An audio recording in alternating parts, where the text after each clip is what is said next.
Welcome back, everyone. We beat Erica. We're about to hit Cycling Road. I I could go the other route, but I think that route's usually harder or something. I don't remember. It's been a while since I played Fire Red. Um, but we do have to beat the Snorlax. I, I feel like Tanahashi's okay in here because it's not going to be a Snorlax, but we'll see what it is. I really just want to start this episode off by talking about House of the Dragon. So, House of the Dragon spoilers up to episode 6. Um, I was wrong about my boy Damon. I really truly believed that dude was gonna be cool as fuck, and then he tried to fuck his niece, and now I'm regretting believing he was cool. And it's just that I thought he was cool, and more that, with no offense to the other actors or actresses on the show, it just felt like nothing was really happening unless he was on screen. It felt like he was the character driving the plot forward, and that with everyone else, it was just like, okay, we're clearly setting up for something, but it just moves so slowly in a way that I don't know. I don't want to say they had zero presence, but that's how it felt at times. Where it was like, yeah, I'm watching, I'm hearing. It's a cool conversation. I get what's going on, but nothing feels like it's happening. And then whenever Damon shows up, it was like, oh shit, there's a problem. This dude's menacing as fuck. Like the first time we see him, he's just like, yeah, I'm gonna start fucking up all these knights. And then he just starts fucking people up. And you can tell, like, hey, this dude's a problem. But everyone else was like, it felt like a slow burn. Like they were setting up for the time skip. And I don't know, as soon as the time skip hits and we meet the new actresses, it felt like there was an immediate presence on the screen. And I'm not blaming the actresses pre-time skip. It just felt like they were just in charge of setting things up and getting us to the time skip versus telling a story in that time period. I don't know if that makes sense. Um, there was just never a point with any other character where I felt like I was attached to them, versus in a original Game of Thrones where episode 1 starts and you immediately care about the Starks and you immediately care about I don't necessarily know if care about the Lannisters is the right way to phrase it, but you're wondering where this is going. With House of the Dragon, everything felt really dry to me for probably the first 2 or 3 episodes.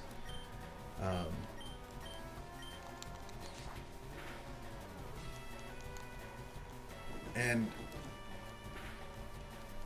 I don't know why. I don't know why that was. No one felt as charismatic as the OG cast did outside of Damon. And then he tried to fuck his niece, and I was like, oh shit. Hold up, what are we doing? What are we doing here?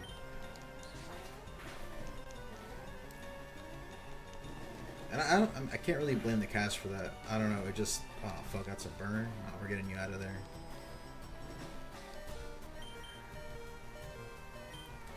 I don't know, it just felt like unless Damon was on the screen, it was just a really dry conversation. And then when he showed up, those same people would have a conversation, and suddenly they were entertained too, because they felt this threat for the first time.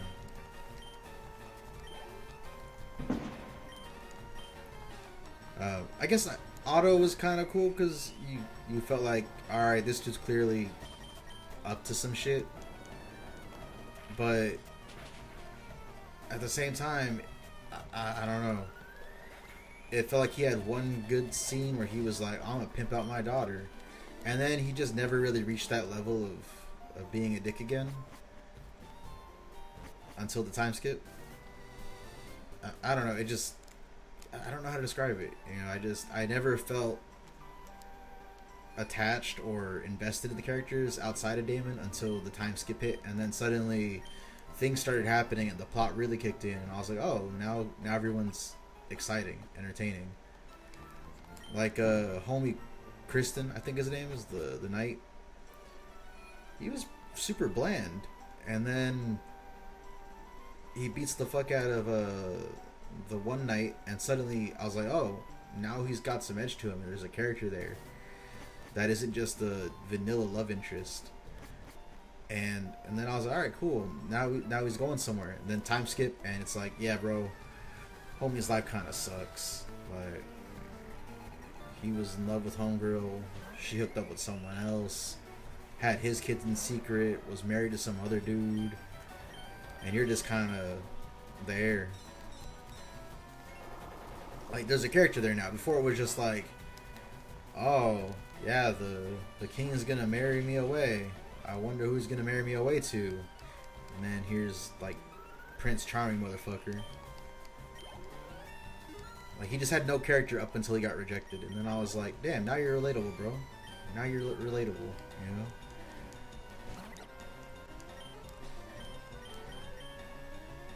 The king is interesting, but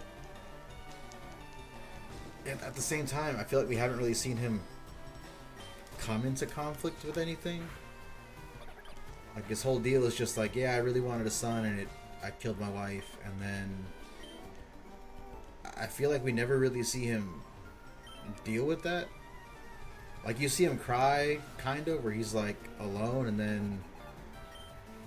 then the new queen shows up and is like, oh, you know, let's talk for a second. He just kind of moves on. I think my main issue with the series so far is just that if this had been, you know, original Game of Thrones, that whole season would have been stretched out longer, and we would have gotten to see things fleshed out. Instead, it was like, yeah, here's a serious event, 3-year time jump. Here's a serious event, 10-year time jump. And I get why they did it, but I feel like it kind of diminished some things. Like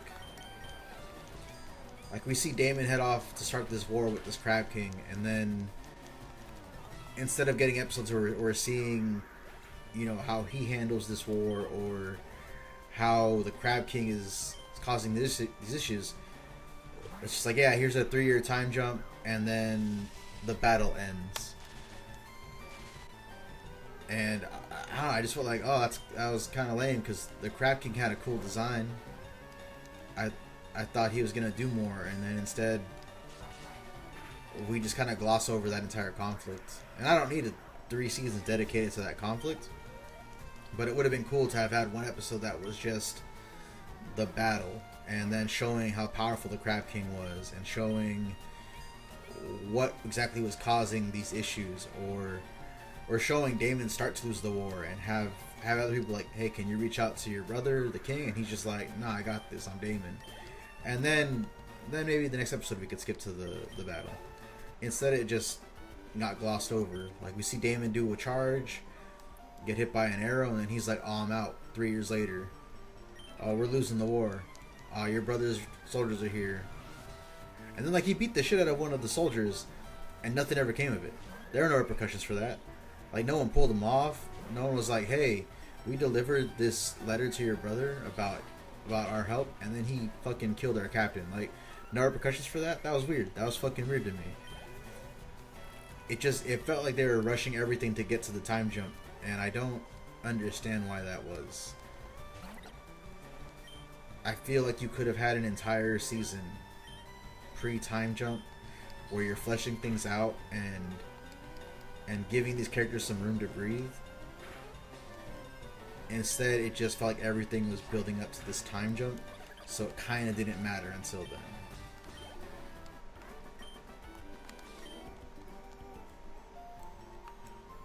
So I don't know. I enjoyed the show up until now. Once the time jump hit, I felt like I was actually really invested again. But I don't know. It just, I think you could have done a full season. I think you could have stretched things out. I think you could have gone more into depth on some things. But I just felt like those first 6 episodes were kind of dry unless Daemon was on the screen. And then the second we have the time jump, everyone suddenly seems interesting. So I don't know. I'm hoping that keeps up. I think the last episode I watched was where the real dad of the Rhaenyra's lover died in the fire. That was the last thing I saw. Okay, new Pokemon time, new Pokemon time. Okay, let's see here. Do I have enough balls for this?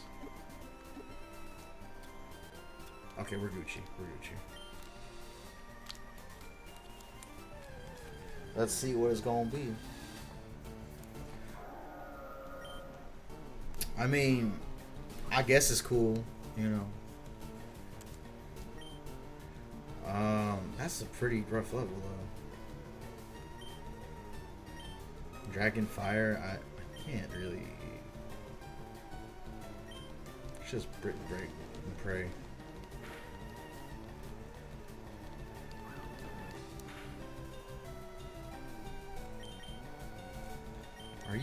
Are you Blaze or you Flash Fire? Well, we're gonna find out.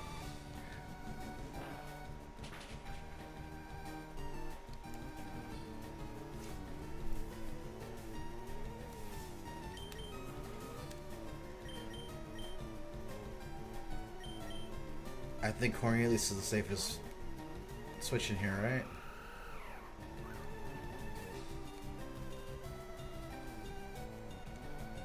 Alright. Let's see here. This shouldn't kill, right? Not only did that not kill, that didn't do shit. But flamethrower is gross.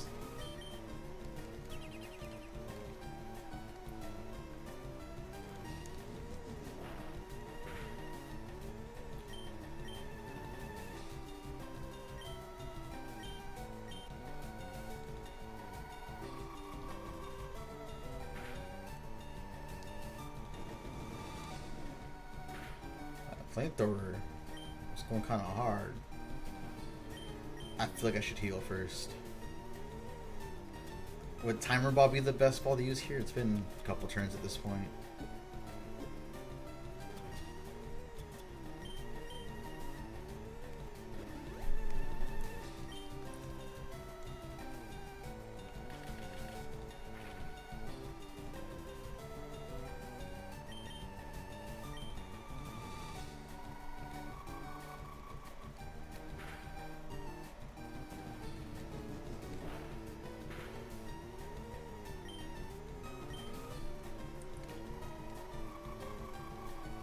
Come on, Cornelius. Bring it home. Bring it home.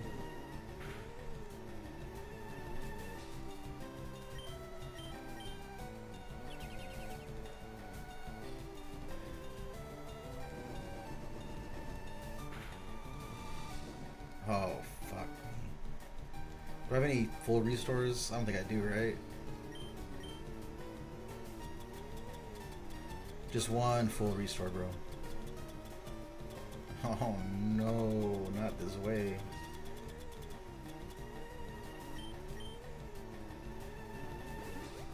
I have to do 2 turns for this.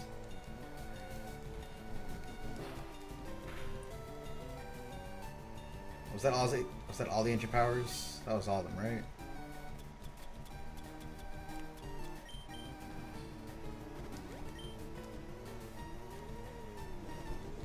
Stop alternating attacks.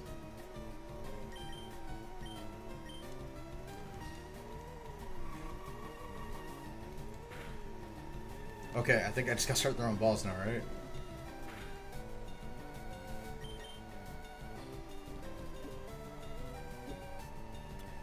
Let's heal first.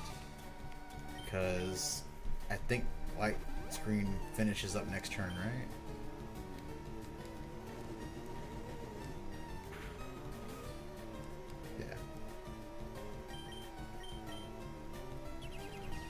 Okay, now it's just time to start throwing balls at Reshiram and praying.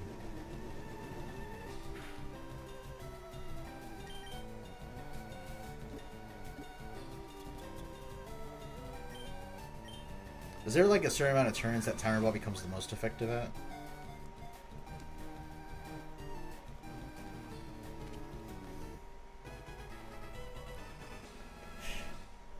Hell yeah. Hell yeah. Hell yeah.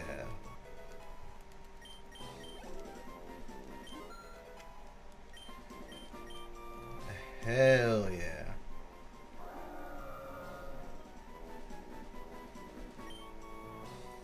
Um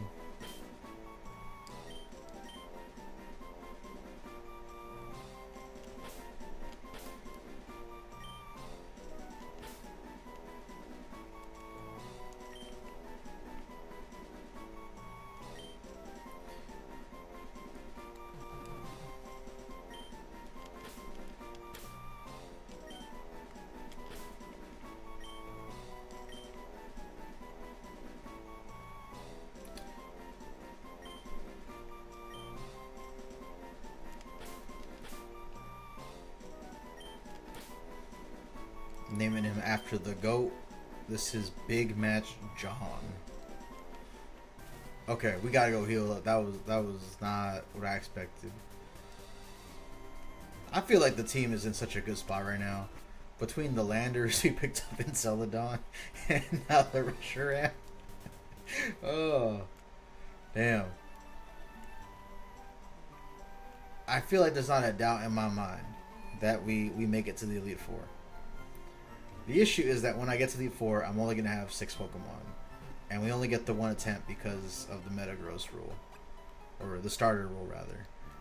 So I'm wondering what the best possible team is. And I love Ukulava. But Big Match John.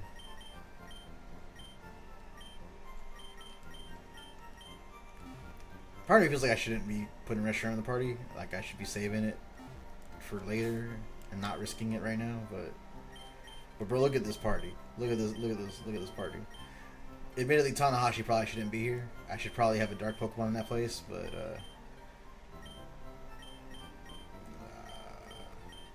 I mean, we can handle fire types. We got Muddale, you know. It would be a good idea to switch out.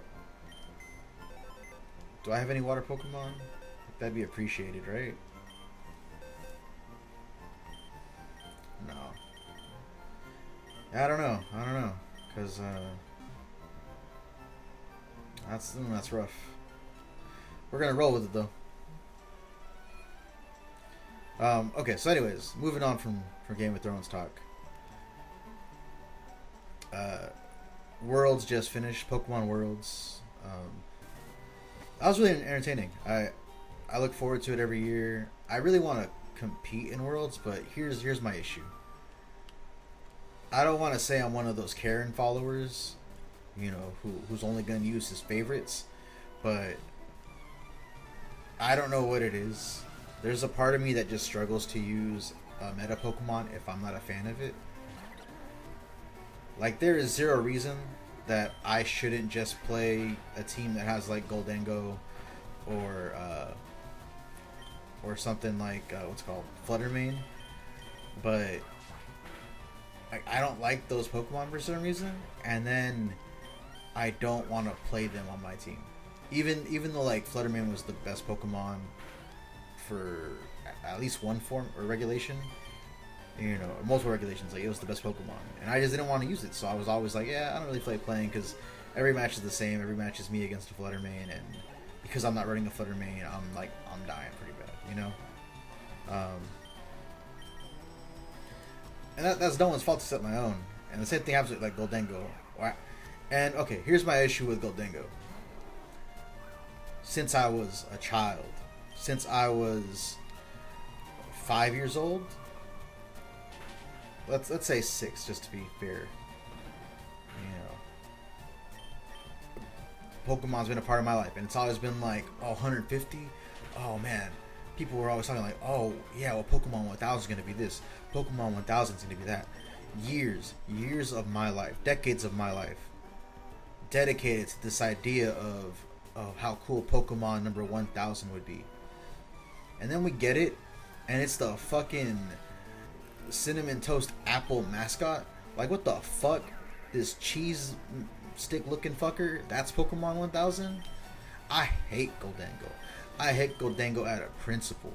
If that was Pokemon like 998, I wouldn't give a fuck. I'd be like, alright, dude, it's whatever. But it's Pokemon 1000? Of all the possible designs that we could have got for number 1000, we went with fucking Goldango. I fucking hate Goldango. I hate that fuck. I hate Goldango so goddamn much. And I can't even explain why. It looks so stupid to me. Like, I try to be one of those people that's like, hey, well, you know what? Every Pokemon is someone's favorite, and that's respectable. But if your favorite is Goldango, I think you have shit taste. I fucking hate Goldango. And whenever I think about, oh man, this team could really use a Pokemon with this build in mind, it's like, oh, well, that would be Goldango. I just go, yeah, I'm fucking building another team, because fuck Goldango. Where all my Goldango haters at? Y'all the real ones. I hate Goldango. But yeah, like, I don't know, I had this issue where if I don't like a Pokemon in terms of like the look, or why do I keep pressing this? I keep getting stuck in the B cycle. I don't know, like if I'm not even like looks, just sometimes I'm like, hey, I'm not vibing with this Pokemon's playstyle. I don't want to use it, and then it's like, well, this is one of the, you know, of the 11 Pokemon you're gonna see in competitive. This is the best one, and everything struggles with it, and like 99% of teams are gonna run it. I'm just like, what other teams can I run? Because I don't want to run it. And then it's just I make myself worse off. So that's my biggest issue with VGC, is that it's just, I don't want to use some of the Pokemon that are good, even though it would hurt me in zero way to do so. And I have to get over that, because I'm playing Regulation H now. I've been messing around with Sandstorm teams, Sun teams, messing around with Psychic Terrain, ND, and Armor Rouge teams, and you know, I'll come up with the issue of like, damn, I can't beat Dodonzo, or I'm struggling against I forget this name, the bridge Archidon. Like, I'm struggling against it, and instead of just putting it on my team, I'm like, what can I build that's gonna be able to beat this thing? And then I don't beat it because that thing's too fucking good. And I don't know.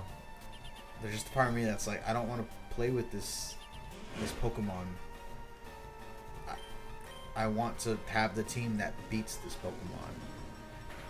Yeah, that's loud as fuck. So maybe that's my issue. Is that I want to be more anti-meta than meta. Crippling issue of being a hipster, I guess, for lack of a better term.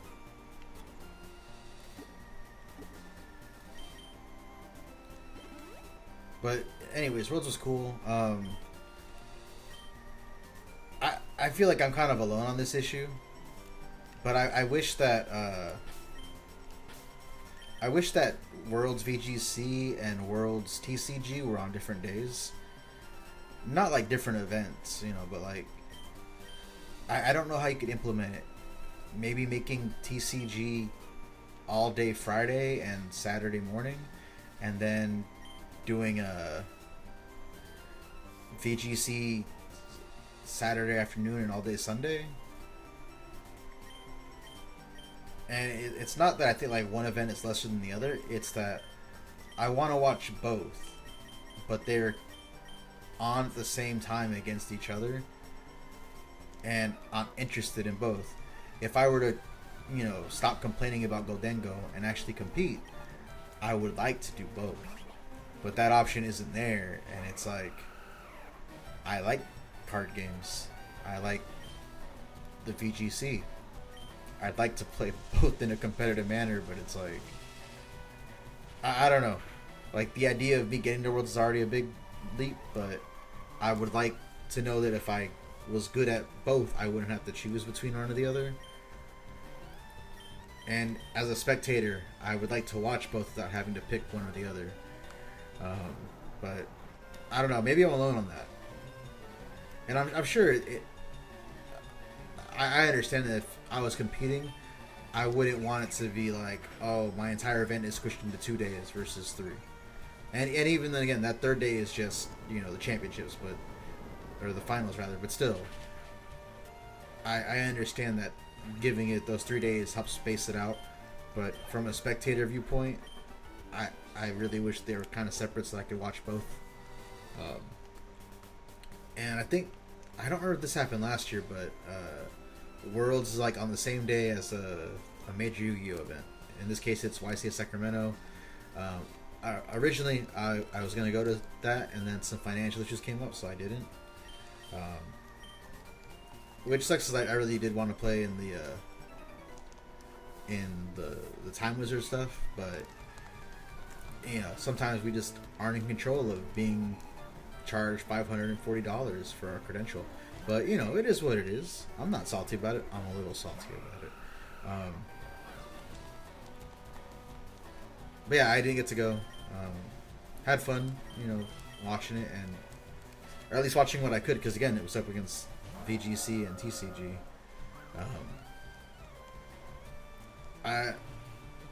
I'm not really bummed with the results. I'm glad Tenpai made it as far as it did, but this was Snake Eyes event. It was more Fiendsmith Snake Eyes event. But I'll get back to that in a second. But yeah, I don't know if that happened last year, where VGC or the Pokemon Worlds was on the same day as the Yu-Gi-Oh event. But it does happen where it's like, oh, I want to watch coverage of one of these, and then it overlaps with the other. And with Pokemon, it overlaps on itself. But I don't think there's a way to fix that outside of doing something crazy like, yeah, Worlds is a week-long event now, which that ain't happening, I can't wait till I get an actual dragon move that isn't Dragon Rage.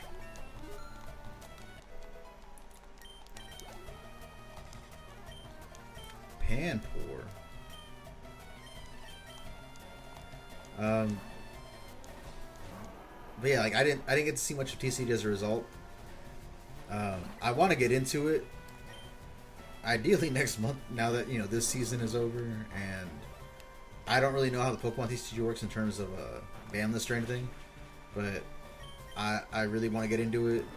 I know that there's Pokemon Online. This is like the first week all summer where the house hasn't been an inferno, so I can actually start to do shit in my place again.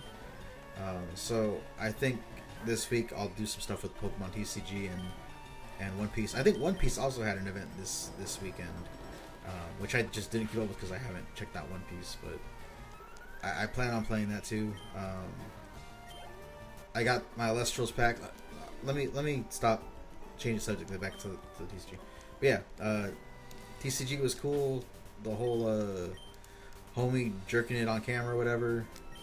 He wasn't literally jerking it, but he did the jerk in motion as a celebration. Got DQ'd for it. Like, that sucks. I get why they would DQ him for that, but man, at the same time, I feel for him. Like, you made it to top 4, I believe, right? Was it top 4? You won the game, or you won the match rather. Like, you won the match. You were guaranteed a spot in the finals, and then because of that, you got DQ'd, and it's like your opponent, who you beat, goes on to win the whole tournament, and it's like, man, that sucks. His fault in the end for doing that, but man, that sucks. Just the thought of it's so heartbreaking, man. To have invested all that time and effort into the game, and to have gone as far as you did, and then just for that to be how that season ends, that sucks. Um, but yeah, I saw that. I didn't really see much else outside of bits of the finals. Um, I was really just anticipating the finals for BGC, and all the final matches were cool. I believe it's the seniors final. That one was intense. The comeback was insane. I don't remember their names, and I feel bad because all those matches were entertaining.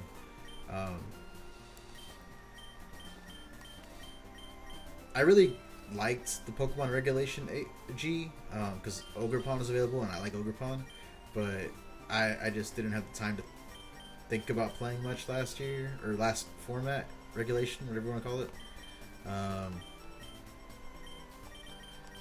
Which puts me out looking at the way that VGC played, because I was like, oh, it's cool, you know. But I guess in a way it leads me back to my original point about me being too stubborn to play certain Pokemon like Calyrex and his horses. I think Calyrex looks fucking dumb, and as a result, I don't want to play him. Like, I don't want to build a team with it on it because I'm like, this Pokemon looks fucking stupid. I'm not playing it. And it's not the horses. I think it's just Calyrex. Calyrex is the bunny, right? That's not the horses. But yeah, like, I don't know what it is about me that where I can't. Like, I look at this rabbit with the giant head and tiny little body, and I'm like, yeah, this thing looks fucking dumb. I don't want to play this shit. So that's on me. But the matches were exciting, including Calyrex. What really got me hyped was the closing ceremony where they're like, you know, here's the Pokemon TCG stuff that's coming up. And they're bringing back the trainer cards, they're bringing back Rocket. And again, I haven't played the game since I was a kid. Like, TCG wise, I haven't played since I was a kid.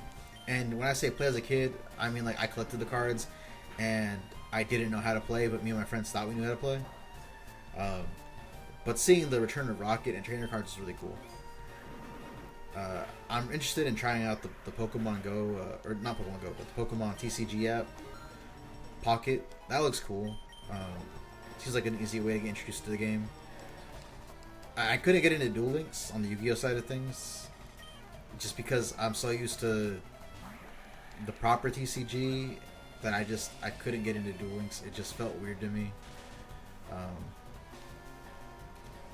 Same thing with Speed Duel to an extent. Like, it's fun to have like a game night where we're just doing that, but I wouldn't want to do it more than that. So I don't know. We'll see how I feel about Pocket. Maybe I try it for a month and I'm like, this is tight, and then I just fall off and never try again. But it looked cool. But yeah, seeing the return of trainers and Rocket really made me want to get back into the game more than anything. So, you know, we'll see where I am next month with that. If I find myself buying another card game and investing in more cards, you know, that's my mistake, but it'll be fun. And then there was no news on ZA, and I just felt like kind of worries me a little bit, because everything else they did was given some kind of trailer or announcement, and then nothing for LA. And that's really concerning to me after the past few years of Pokemon games. Like, I have so many issues with Shield and Sword, or Sword and Shield and Scarlet and Violet. I have some issues with Legends Arceus. So that this game was announced and we got like no footage of it, and then Worlds came by and everything else got footage except for that. It's a little worrying to me, because it just feels like, I don't know, I'd rather have not known about it. I'd rather have had Pokemon Day come and go, and they just don't say shit. Maybe they say, hey, we're working on a new Switch game, or we're working on a new 3D game similar to Legend of Arceus. I think that would have been cool. You know, just say like very little, not show anything. Instead, it's like, hey, we're gonna show you like the most basic in progress trailer we can, and then we're just not gonna talk about it for the rest of the year. like that concerns me because it just feels like you could have waited to announce this to get something to show. And I'm not gonna compare it to Metroid Prime 4 in terms of, I know that one way or another this game is coming out in the next like year or two. Much to my protest, as much as I'd want it to have like a 3 or 4 year, let's say 4 year timeline uninterrupted by anything else, I know it's gonna come out like next year. If it's ready or not, it's gonna come out. So I'm just kind of worried that we haven't gotten any news on it, or any info, or videos or screenshots. Like, I know it's not going to be like Metroid Prime 4 and have a 7-year wait time, but I'm also afraid it's going to be the opposite, where it's rushed out, and if they're not showing anything at this point in the game, I'm just wondering what the actual status of the game is. But yeah, I don't know. I'm just losing faith in the game's development side of Pokemon. And another thing that kind of bugs me about, not necessarily Worlds, I guess it's more like the Twitch chat during Worlds, is that there's a lot of people who, I understand that Woofy is like the guy in VGC in terms of bring, I fucking hate you. This is what I'm talking about. I know this would be good for my team, but I just think it looks so fucking stupid that I don't want to use it. But yeah, like I said, I know that Woofy is like the guy in VGC, and I watch his videos. I enjoy his content. I think he's cool. But what I've noticed is that the Twitch chat is like really weird about him. Not in like a negative way towards him, but regardless of what's happening, you'll just get the "Where's Woofy? Where's Woofy?" And it's always weird because I'm like, there are people on the screen right now who have put a lot of time and effort into getting here. I would argue the same as Woofy, if not more, you know, and they're just kind of being ignored for Woofy, who, you know, at that point is out of the running. And I don't know, it just feels weird that there are people like that. I don't know, it might just be a big meme and I'm not aware of it. It might be like a big Poochie meme where it's like, whenever he's not on screen, all characters should be asking, "Where's Woofy?" You know, it could be that. It could just be a big meme. But it just feels weird to me that, you know, I'm watching the juniors play, and then it's, "Where's Woofy? Why is it Woofy here?" And it's like, because he's not under 12. I don't know what to tell you. Like, that's just one weird aspect of VGC to me. And similarly, and I'm gonna admit I'm guilty of this too. When it was time for like Pokemon Go or what's the MOBA? I forget the MOBA's name. But when all those are happening, I'm like, when is VGC? And, you know, like, I want to see the main event. But then we get to TCG and the chat is full of, "Oh, where's VGC? When's VGC?" And I get it, because I'm kind of one of those people too.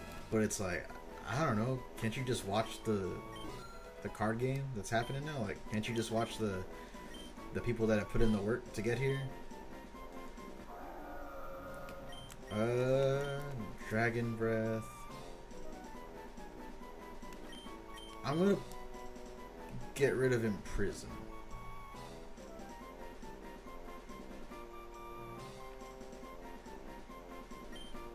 I might regret that. I don't know. But yeah, I don't know. That's just where I'm kind of at with what do I call you? I don't want to give you a mean name because you're my Pokemon now. Like, you're my bro, or my sis in this case, you know. But like, I just think you look funny.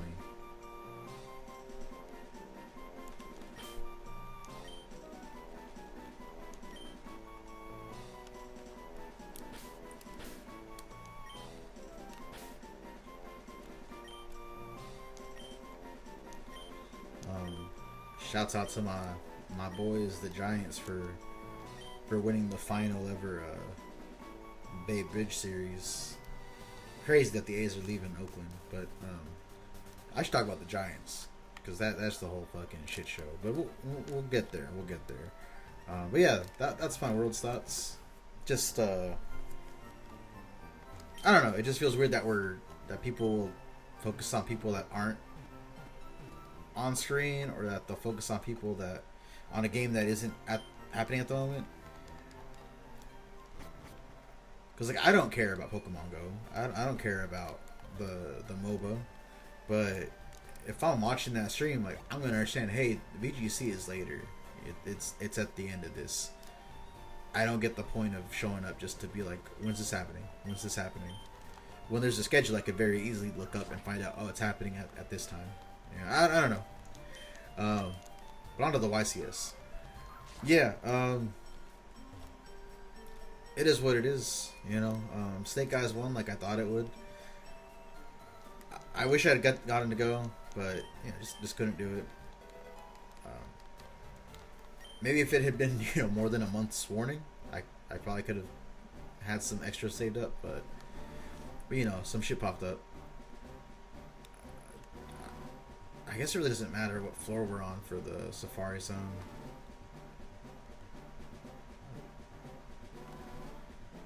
Let's see how far we can get before we bump into something.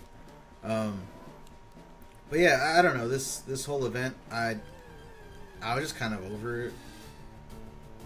A gloom. I mean, I guess we haven't seen a gloom anywhere else, so. But I guess now I'm concerned that it's just gonna run away.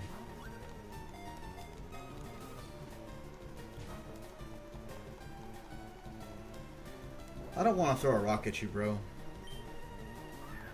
Can you just stay in the ball? I don't know. I know the event's important and that it's like the final event before the ban list, so it's gonna help solidify whatever happens.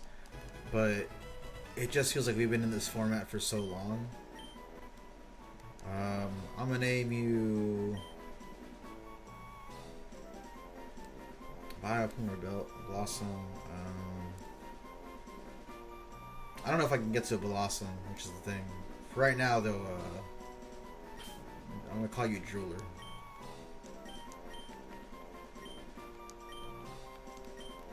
Oh wait, no. Hold on. Better name.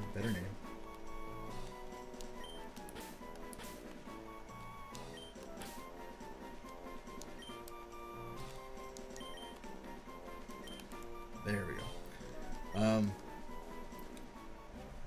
I feel like every event for the past month has just kind of been okay. How much longer?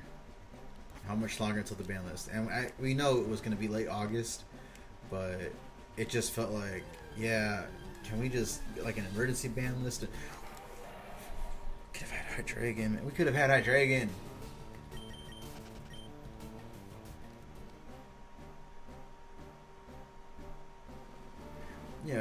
It just fuck. We could have had Hydreigon. God damn it. But yeah, I don't know. It just feels like I don't know how to explain it, but I feel like you guys get it if you care about Yu-Gi-Oh. This format had gone on forever.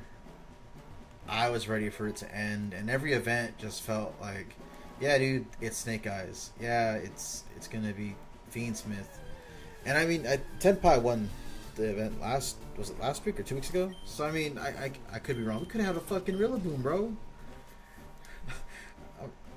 Look, K. Drool is now my boy, and I trust him. But man, every Pokemon since there has been a banger, and we just don't have access to it. But yeah, it just it felt like none of the events really mattered, because it was like, yeah, all right, we're gonna see Snake Eyes and Fiendsmith do their shit. And it just kept getting worse, because it was like, all right, now Fiendsmith exists. Okay, well now this card's coming out, and it's gonna do this. I just wanted to have a fun format where I got to play ice barriers and enjoy things, but that didn't get to happen. I picked up most of the Whitewood cards. I still need 2 Estrella. Oh, this is where I got Surf. I guess I'm wrong.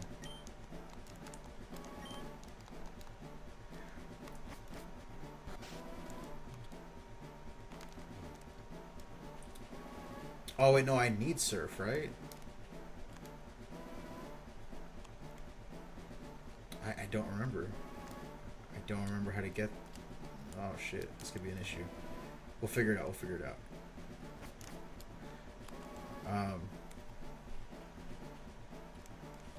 But yeah, so I picked up the Whitewood stuff. So I feel like we could have had it in Cinnamore, bro. This Safari Zone's loaded as fuck for no reason. This is the worst. Look, you know what? I can't complain. We've been having so much good luck between the Landorus and the Reshiram. Like, it was bound to catch up to us eventually, you know. I just have to accept that we weren't meant to have all the cool Pokemon. But at some point I have to go back through there to get Surf.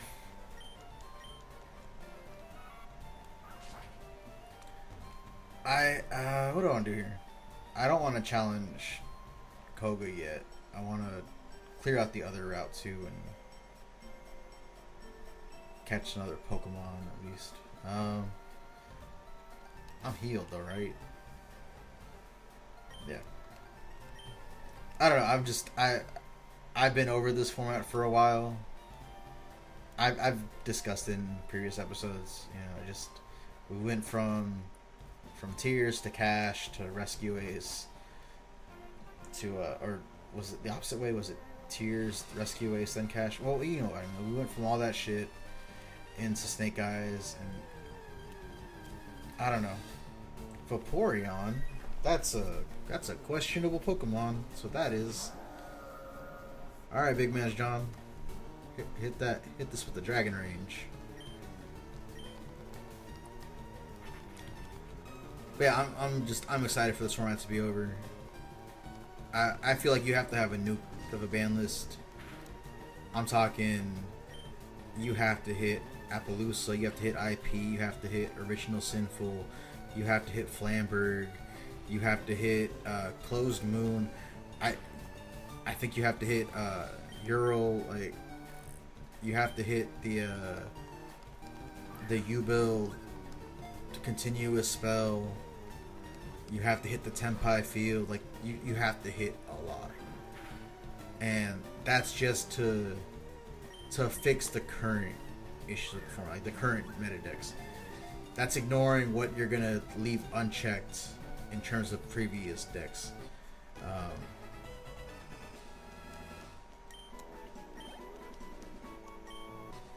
I don't know what to call you, Vaporeon. All the funny nicknames are wrong. I don't want to be a part of that problem.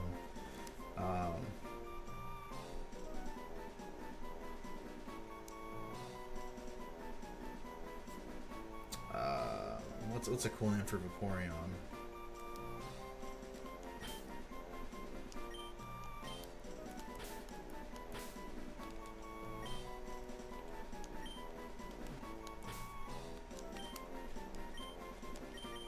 Little Swimmer. Let's go Little Swimmer.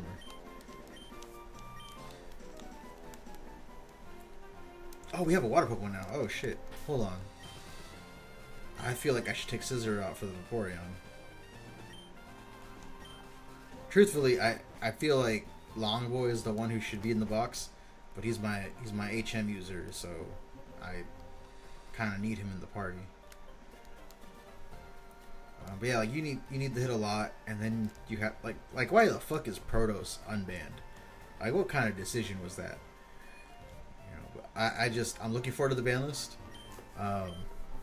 and there's 2 ways that it plays out. One is that it's a great list that checks a lot of the issues the game has right now.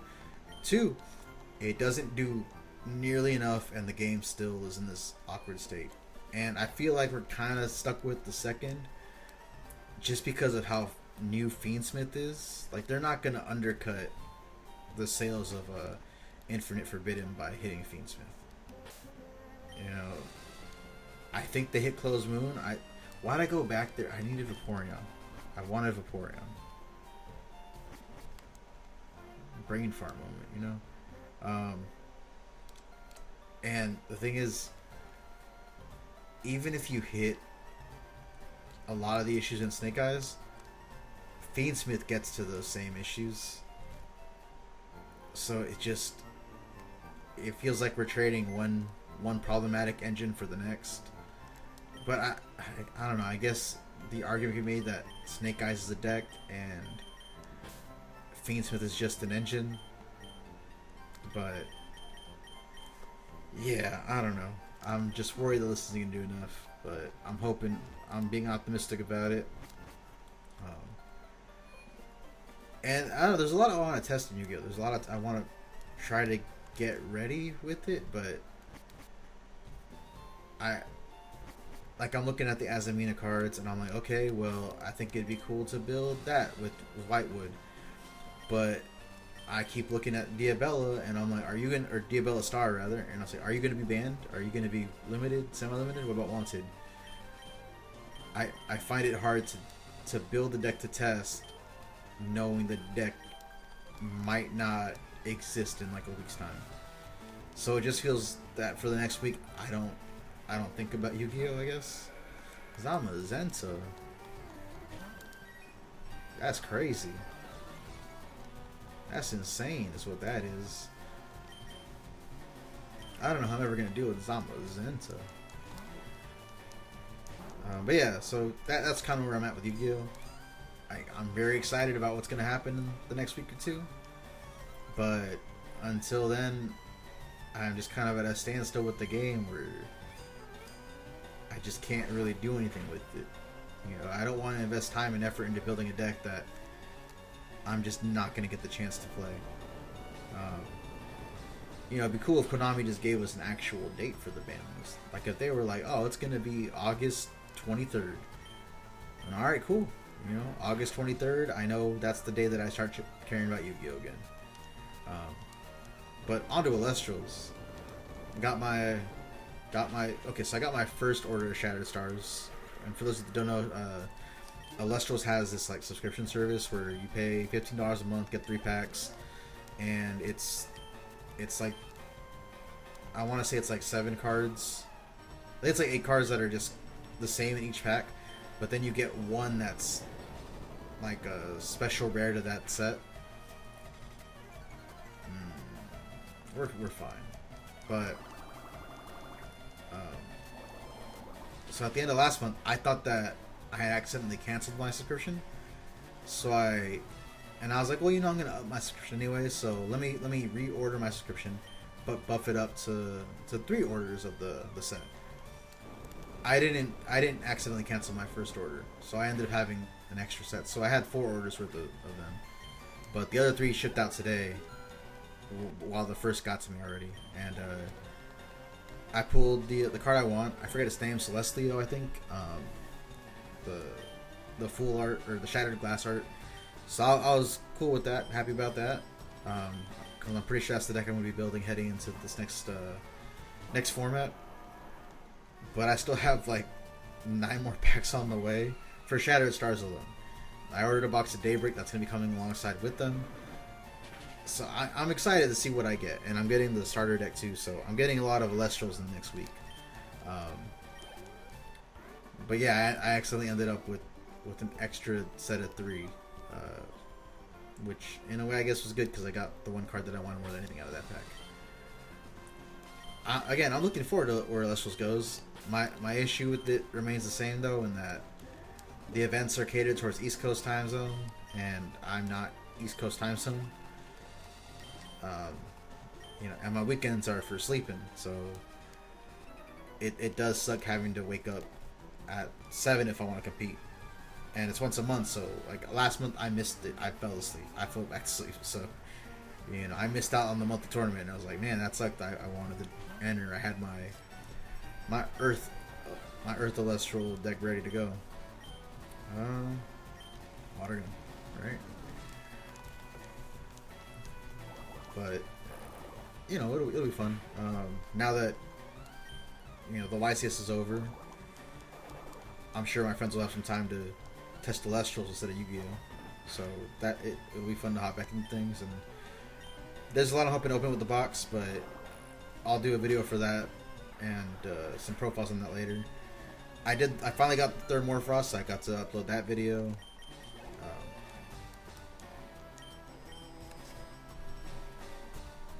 I wish I had gotten the cards earlier. Again, it's the same issue that I've had with Celestials for a while. It's difficult to get cards.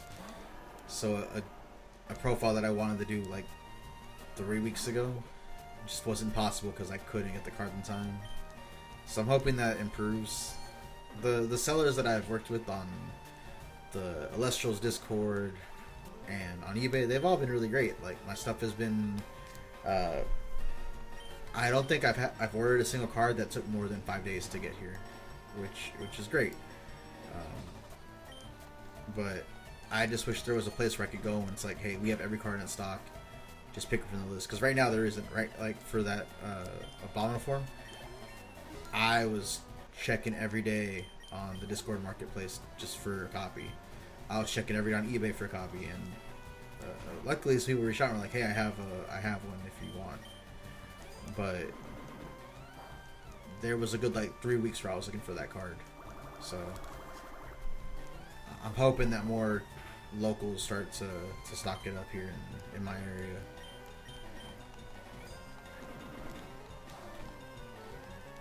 But yeah, this was a lot of fun. I'm really enjoying it. My wallet is telling me not to invest in another card game, let alone two, but I really want to get into the Pokemon TCG, and I really want to check out the One Piece TCG. So I'm just going to be broker than usual, I guess, which is already broke, so just fucked myself over on that one. But like I said, let's talk about the Giants.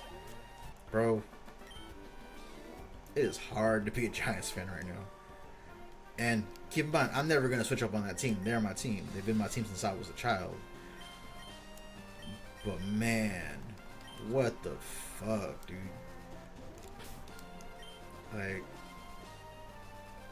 I've been watching the games with my dad, and something that both of us noticed was just the amount of errors that are happening that just feels unreal. At this point, he's watched baseball all his life. He's watched the Giants all his life, and he just points out Zerora. Interesting. He's just pointing out, like, I've never seen the Giants make this many mistakes. Not even the Giants, just like baseball players in general. And I don't know. I don't know. Like, there was a good, I want to say, 10 or so years where I wasn't actively following baseball. Like, outside of, if the Giants are doing good, I'm watching. If the Giants aren't doing good, I'm not watching. And I even missed most of like the 2014 and 16 seasons just because I had other shit going on and I couldn't make time for baseball. So there's a large chunk of time that I'm missing. But I just feel like when I was a kid, that there weren't as many runs being scored, and I feel like back then a 4-point game was rare. Maybe I'm completely wrong. Maybe I'm just speaking like as a Giants fan who only watched the Giants games, but I feel like a game usually was like 3 or 4 points at most. And now I'm seeing games where it's like, it's like 10-7. And that feels insane to me. But I don't know. Maybe it's just more offense based now, and the defense has taken a hit as a result. But just seeing errors in and I know part of it's just the Giants not being good this year. Like I'm watching the outfielders just not communicate and miss catching a ball as a result, But like the Giants aren't hitting either, and I'm like, dog. And for a while I thought like maybe I'm just getting overly frustrated with the way they're playing. But then I check on Twitter, I check on Reddit, Instagram. It's just like people are complaining, and I'm like, okay, at least I'm not alone on this. But man, it's just there's zero offense. Like I'm watching my boy Snell. Keep in mind, I only have remembered the names of players who I'm either a really big fan of at this point, like who I'm like, yeah, this dude's really great, or players who I'm like, dude, what are you doing? Like I said, my boy Snell, I'm a fan of Snell. Like, he might be my favorite player on the team right now. Him and Ramos, I'm enjoying what they do. But then like 90% team, I'm just like, dude, what are we doing? Why are you trying to steal that base? You like, is it Wisely who tries to steal every base and just never fucking lands one? And I'm like, dude, what are we doing? Stop. You know, like every pitcher that isn't Snell, I can't trust. Like every time I watched Doval play, I was like, dude, this is the most stressed I've ever been. Because like this is a game that you guys had won, and now you're losing by like 5 points. I don't understand what's happening. Like that shit is, bro. Fucking Giants games are not. It's stressful to be a Giants fan, man. And like I said, I stepped away from baseball for the longest time, so I don't really know what has to change. Like, is it the whole team has to go? Is it the management? Is it the ownership? Like, I don't know, man. But it's rough watching some games. Like not the series with the A's, but whoever came before that. I think it was the Braves or the Diamondbacks. I don't remember who, but it was just slaughter after slaughter, and it was like, man, what are we doing? Or like with the A's, it was like, yeah, nothing has been given up all game, and then suddenly just they fall apart. Or today even, they won today. By some miracle, they won today. Like, I'm watching Snell pitch an almost perfect game, and then the closer comes in, suddenly bases are loaded with no strikes out, or with no one out, and it's like, dude, what happened? We had the game won easy, and then suddenly we're in a situation where it's like, not only is the tying run on third, but the winning run is on second, and just a further more embarrassing winning run is on first, you know? And it was like, how do we get here? It was the easiest victory in the world, and suddenly it's the most stressful game of my life. And it feels like that's every game, but not in the fun way. Not in the fun way where I'm like, hey, I believe in the Giants to get out of the situation. It's in the bad way where it's like, dude, what are we doing? How the fuck did we end up in this situation? You know? I hope next year's better. Like, I have zero faith that they're playoff bound, let alone World Series bound, you know? And I'm having fun watching them. But I wish I could have fun watching them in a way where I wasn't wondering what the fuck was happening 90% of the time. Just baffling decisions with the Giants. And then the 49ers preseason start. I haven't been watching preseason. I'll start watching them once the season starts. They're kind of similar to me in a... Are you just a ghost? Or are you ghost water? That's flamethrower.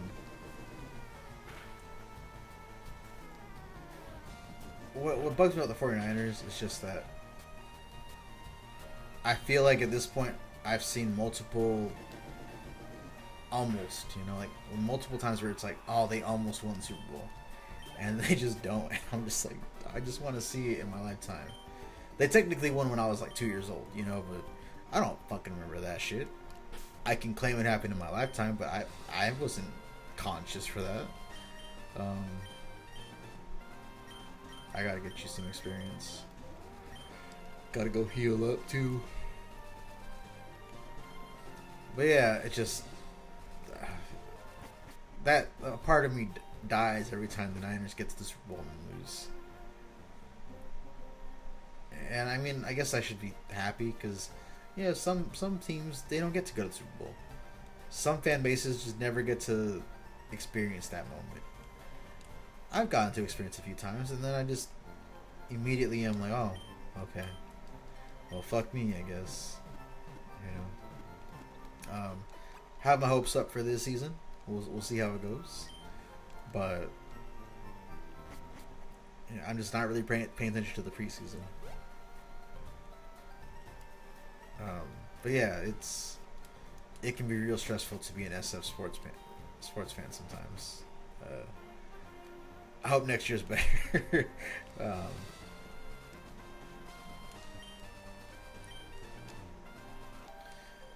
I don't know how far I'm going to go here.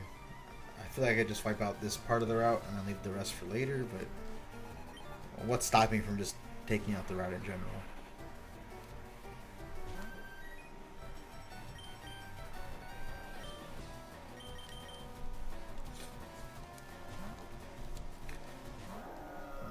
On to some gaming news. I picked Crisis Core back up. I think I did a boss battle with the main villain, Genesis or whatever his name is, and immediately was reminded why it's so hard for me to play this game. I did the mission where you're in the snow level and you're sneaking around trying to get into the base or whatever, and then like you have like an immediate boss battle with Genesis, and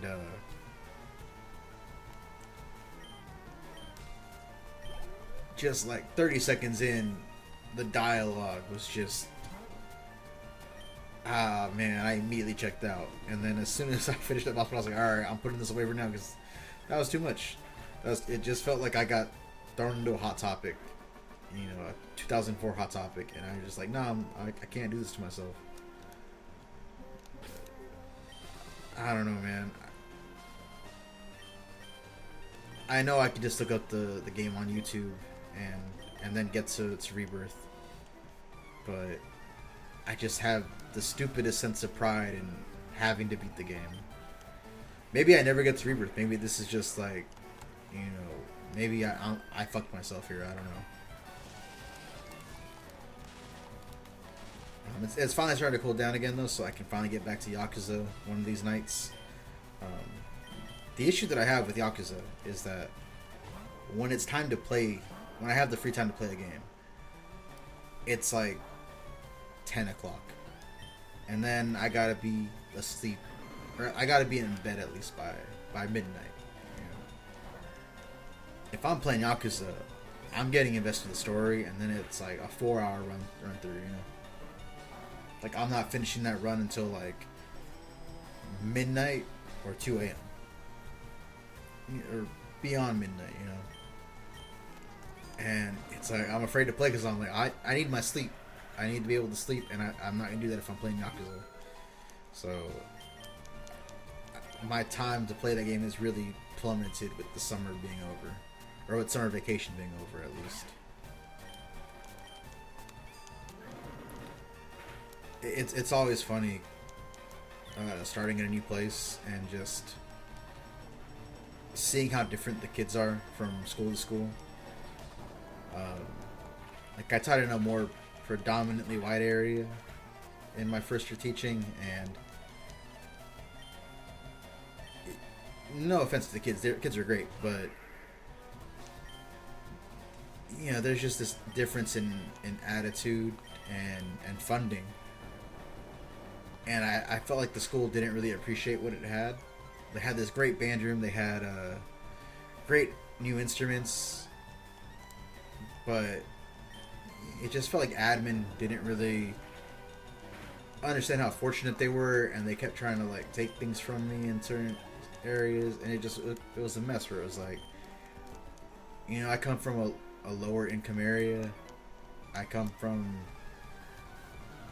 a school that had a lot of donated instruments, and I understand how fortunate I was to be working there and with that budget, but it just felt like they didn't really get it the way that I did.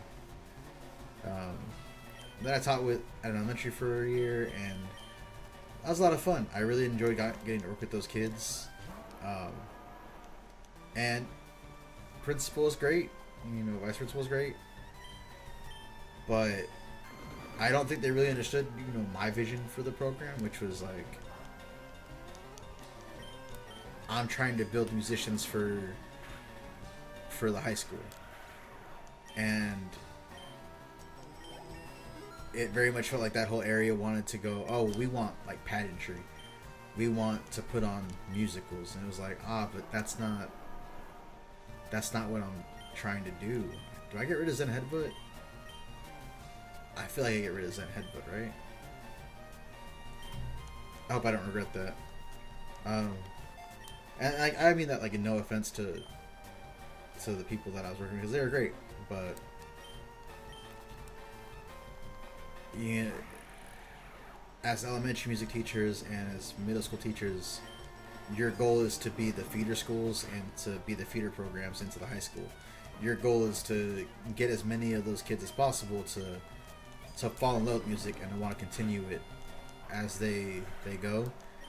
And it just felt like they wanted it to be pageantry based, which is like the opposite of what those kids were going to fall in love with, you know? Because it wasn't building music to build a love of music, it was building music for a show that I could tell some of the kids didn't want to do. And now here at my current school, the program is in my hands. It's like, yeah, we're building this from the ground up. You're the guy in charge of this. Go for it. Which is really nice to have.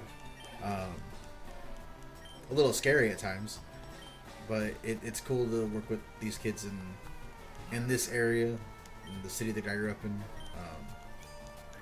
I could just say Stockton. I don't know, I'm like being so weird about it, but you know, it's nice to be able to give back and then to work with these kids. And you know, I see my friends in these kids. I see myself in these kids. I see, you know, this city in these kids, and it's just such a different vibe and community. It's gonna be really fun. But yeah, like that I don't know, just it's cool stuff with music. Route 14. Hold on, did I catch thing on Route 14?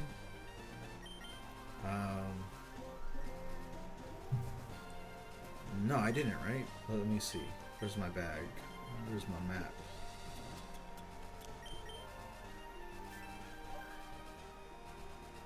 Okay, let's see here. Lavender, Route 12. Oh, okay, so I can catch... I am free to catch something here. Route 11. Okay, so I can get 3 Pokemon. Or 2 Pokemon, right? Did I capture anything here under Route 12? I don't think I've gone this way yet, right?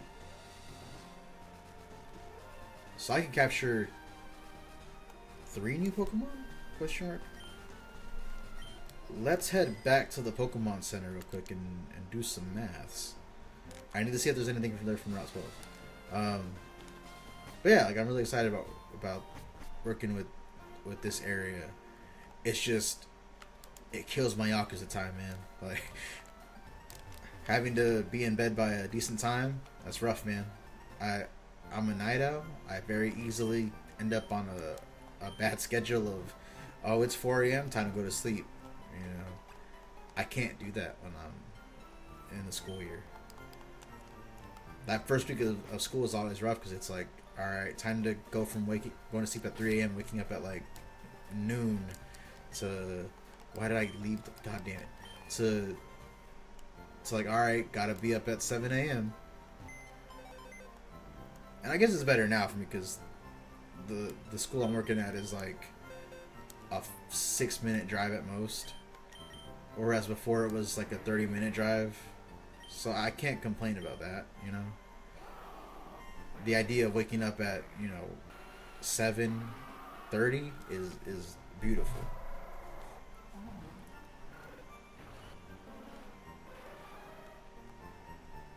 What about the F box? Oh man, I just got sad. Route 1, Route 22. Okay, we do get a Route 12 capture then, right? I don't think any of you guys are Route 12. Let's see, you're 15.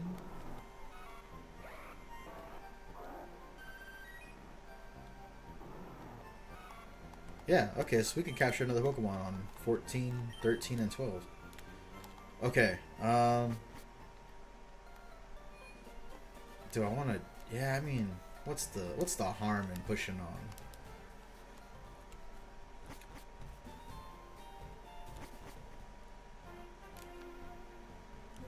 The only rough issue that I'm having right now is that it's going to be like another week until I can start giving out instruments, and I'm kind of impatient with that, and the kids are like, they're foaming at the mouth to get their instruments, you know?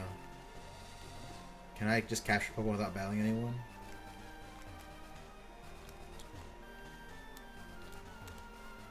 Oh, I gotta get through these dudes.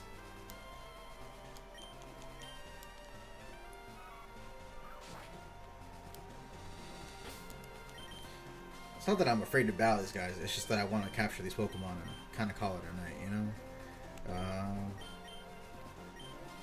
We'll keep Little Swimmer in the lead and just... Oh, I can get around them. Alright, tight. Never mind. Okay, and which route is this? This is 14, right? Yeah, okay, so we're on 14. Alright, tight. Tight. But yeah, like, I'm at the point where I'm like, dude, I just want to teach these kids how to play instruments. I just want to get my band started. Applin. Don't die.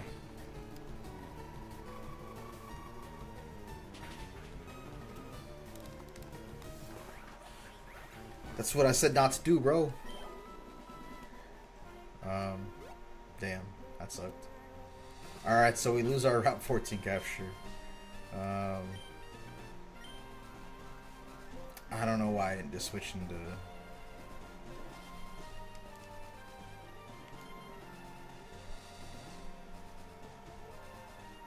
Is there any patches of grass on 13? Okay, we're back on 14 here.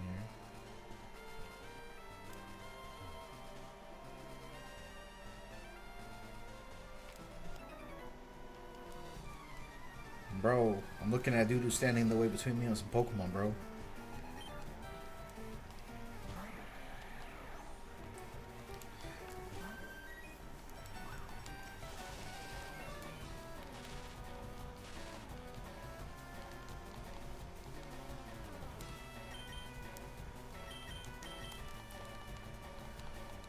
But yeah, you know, I don't know. I'm happy with where things are. You know, I wish I had a little more free time. Like I've been slacking on the gym this past month. I was doing really great. Was down a lot of weight, and the heat just killed my motivation. And I know that's an excuse. I'm not gonna pretend it isn't. But man, the heat killed my motivation. Like I would get home, or I would be home, and just the thought of going outside was disgusting. Like the thought of getting into my car and feeling that oven was just I didn't want to do it, man. Like, and then when I got my air conditioner, I could just sit in my room and not feel the heat death of the sun. Man, it made it even harder to want to go to the gym. Like I went today, but I need to be going every day, and sometimes it's not possible because of time. Like Wednesdays especially. Like I gotta go to work at 8, and then come home, relax for a bit. Then I gotta go to class for 3 hours. And by the time that I'm home, it's like 8 o'clock. And I like going to the gym late, but the issue is that this gym closes at 11. So it's just one of the things where it's like, alright, I have to immediately go when I get home on Wednesday. But by the time that I get home, I'm just so tired, and like I don't want to do shit. I just want to sit down and be lazy, and so I can't, you know. I can if I want to make the progress that I want to make. So I just got to be better about it. I haven't lifted weights in months at this point, and I'm focused on losing the weight first, but I miss it. I miss feeling buff. I miss feeling strong. Ooh, fancy something to say. Hopefully in a year, when I'm hopefully, I would assume like on the Gen 6 or 7 games or whatever. That might be too far out. When I'm on like the Gen, let's say Gen 4. Let's say in a year, maybe I'm on Gen 4. That might not be far enough, but let's hope by then that I'm fucking ripped and I'm fucking in shape, one solution, I guess, is that I could pay for a Planet Fitness membership just so I can, that'll kill it.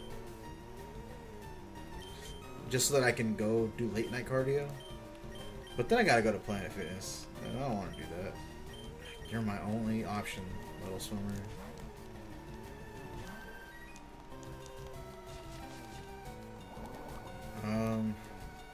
Man, I don't want to lose 2 Pokemon.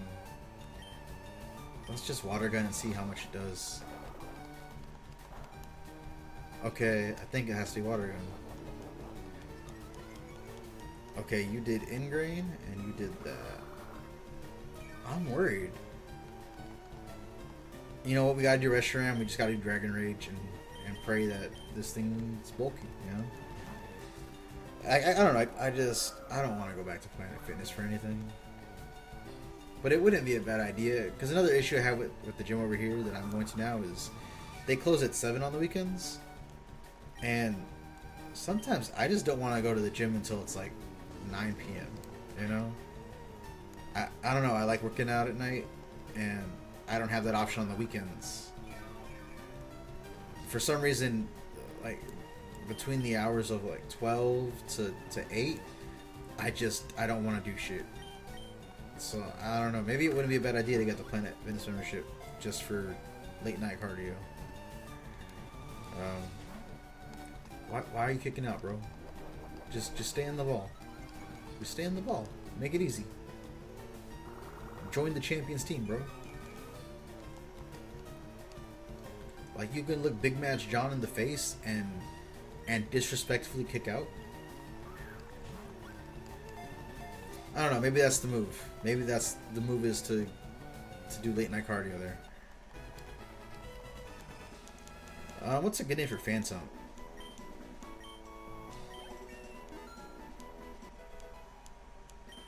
He was in the Trevenant.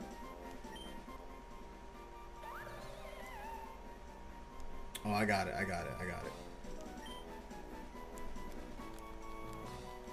I'm naming this boy. Will this fit? Yeah. Get it? Spook tree? Like spooky, but it's... You get it. You get it. Oh no, it wasn't supposed to go to the F box. Can I get to Route 12 without battling anyone? Oh, okay, we gotta leave this way anyways. I gotta battle at least one of them, right? Oh, wait, do we? Hold on. Oh, hell yeah. Out of my way, bro. Okay. I'm gonna capture this, or kill it on accident, one of the two, and then we're gonna call it a night.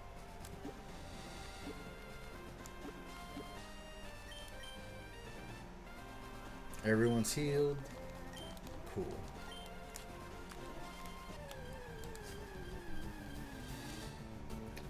Oh, hell yeah. Oh, dude, I didn't talk about wrestling. Oh, man. I don't remember much about this week in wrestling. My boy Roman got his ass beat by the Bloodline, which, understandable. So, Profits won, which I'm happy about. I wish they got singles pushes, but you know, I'm not gonna complain about them being number contenders for tag titles either. Okay, all right. I don't know. We're just kind of in a place where I'm content with everything. I don't remember much about Dynamite either. I feel like this week I kind of was focused on everything happening with Worlds and the TCG and Yu-Gi-Oh. Just kind of like my mind wasn't really anywhere else. I was like, oh, I can't wait for this band list. Yeah, that's kind of where I was. Hell, oh bro, team is loaded. This is insane. What a way to end the night with this capture. And of course, we gotta name it after my boy. You know, I was gonna name it Burai because I'm a Sentai fan, but we gotta pay our respects to the man himself. We gotta pay respects to that man JDF. You know.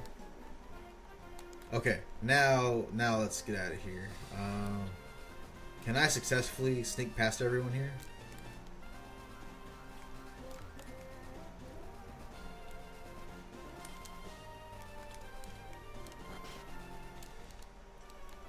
Let's get that good rod, bro. Oh, super rod, even better.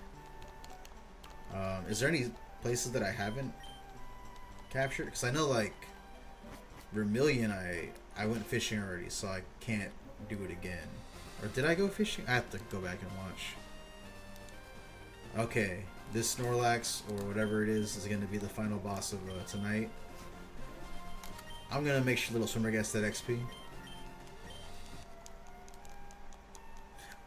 Is this Route 12? Could I have made this the capture? I mean, there's no way it would have topped Tyranitar, so it is what it is. Is it going to be another... is Crawdon? Yeah, it's Crawdon. Okay. Not a big deal. No big loss. You know, it's a water dark. We have plenty of darks. We already got our water Pokemon. So we're cool. We're cool. I don't know. I know that this week is gonna be all in, or I believe it's this week, right? So I'm looking forward to it. Still a lot of things where I'm not really sure why they made those decisions. Actually, no. Okay, so they announced that next year's All In is gonna be in Texas, and then the year after is gonna be in Wembley. So I feel like they wasted Osprey's big moment in a way. Like, when I look back, it should have been Brian versus Osprey here at Wembley. I don't think you have Osprey versus Swerve Dynasty. I think you do Brian versus Swerve Dynasty, and you have Brian win, and then that sets up the match with Osprey in Wembley, and then you have his big moment. You have Brian's last match as a full-time wrestler. I don't know. That's just me though. I could go into it in detail. I think that MJF's title run went way too long, and by the time they finally gave it to Joe, people were ready for Swerve. And by the time that Swerve got it, people were ready for Osprey to win it at Wembley, you know. And I feel like that really hurt Swerve's reign because everyone thought, oh, it was going to end at Wembley. It's going to end at Wembley to Osprey. And then they rushed the match at Dynasty, and now, I don't know, it just puts him in a weird spot. Like, I want Swerve to succeed. I like Swerve, but they just put his title reign in a weird spot. It's similar in a way to the way that Priest was, where it was like, oh, he's just holding the belt for Gunther. But Priest made it work. Priest really shined in his title run. I don't know if they've really managed to make Swerve look like the guy in AEW. And that's not... I don't blame him for that. It just feels like they keep pushing Osprey as like the face of the company. and I feel like Swerve's kind of suffer for that. I feel like they don't seem like they're on even playing ground to me. I don't know how you really fix that outside of, like, one issue that I have with AEW is that I feel like they don't use their opening segments or their closing segments properly all the time. Like, sometimes they'll go, oh yeah, the main event that we advertised last week, the card that is what people want to see, we're putting that on first. And then there's like no reason to watch the rest of the show, or the rest of the show will go by and, you know, the main event stuff will happen in some weird part of the time slot, and the main event's gonna be something like what's her name? Kyle O'Reilly versus what's his face? Next strong dude. Like, it'll be something like that. And it's not that those dudes are bad, it's not that I don't care, but I don't know, I'm like, why is this the main event? Why is this not a segment with Bryan and Swerve? Why is this not a segment with Ospreay or MJF? You know,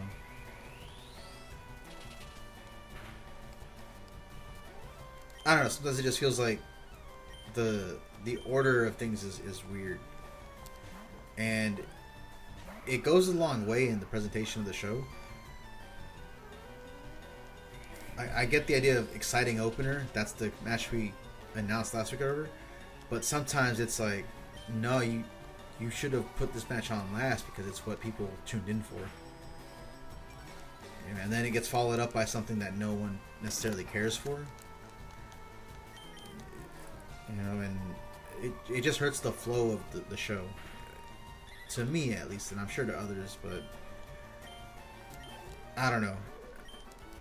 In a way, I feel like that's really hurt Swerve, where the focus just feels like it's more on Ospreay and MJF versus, I mean, the focus is on Bryan, but I feel like it's more on Bryan and not Swerve.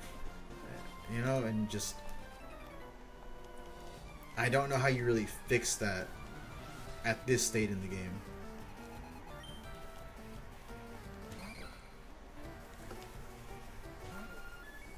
Like, we had, you know, Bryan's whole feud with Swerve so far, but then during all that, he's kind of feuding more with Jeff Jarrett, and it felt weird to me. I'm like, this is Bryan's last month as a full-time wrestler.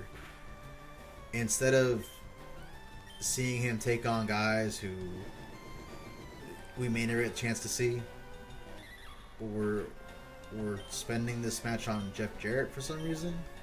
And no offense to Jeff Jarrett, I think he's been pretty entertaining in AEW, but it's like, I want to see Bryan versus some younger dudes. I want to see him face guys that, you know, could really use the rub, could really use the ability to say, like, hey, I fought one of Daniel Bryan's last matches, or Bryan Danielson's last matches. I don't know. We could have got, like, Darby versus Bryan. You know, we're not getting that. And I'm just confused by why, instead of having Swerve be the focus, it was like, here's a mini feud with Jeff Jarrett, you know? And that's just how I feel with AEW a lot, where I don't get all the booking decisions. Not to say WWE is perfect about that, but yeah. I don't know. I'm looking forward to All In. I'm looking forward to seeing, I'm assuming, Jimmy Uso showing up to help Roman, and then slowly rebuilding the bloodline. You know, more than anything, I just want to see Roman acknowledge Sami and Jay. But, you know, that we're going to get there eventually. Next time, we clear out the route 12 through 15, and then we take on Koga. So until next time, peace.